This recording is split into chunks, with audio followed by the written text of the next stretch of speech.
Breaking news చూస్తున్నాం. తూర్పుగోదావరి జిల్లా నల్లజర్ల జాతీయ రహదారిపై మాతారంగని ఒడిశా ఫ్యామిలీ ధాబాలో అనాధికారిక బార్ అండ్ రెస్టారెంట్ నిర్వహణ నిబంధనలకు విరుద్ధంగా రాత్రి పగలు అనే తేడా లేకుండా మద్యం తాగడానికి సిట్టింగ్ ఏర్పాటు చేసిన మాతారంగని ఒడిశా ఫ్యామిలీ ధాబా నిర్వాహకులు యథేచ్ఛగా మద్యం తాగుతున్న వైనం. మందుబాబులు పెద్ద ఎత్తున అక్కడికి చేరుకొని మందేసి చిందేస్తున్న వైనం.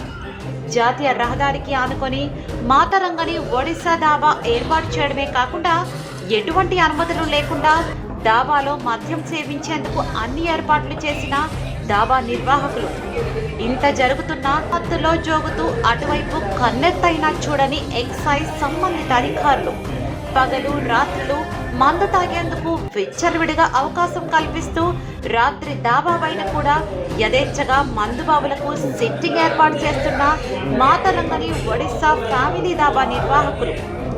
రహదారికి ఆనుకొని bar and restaurant, permit room వంటి అనుమతులు లేకుండా యథేచ్ఛగా మద్యం సిట్టింగ్ కల్పిస్తున్న మాతారంగని ఒడిశా ధాబా యాజమాన్యంపై కేసులు నమోదు చేసి కఠిన చర్యలు తీసుకోవాలని కోరుతున్న స్థానికులు.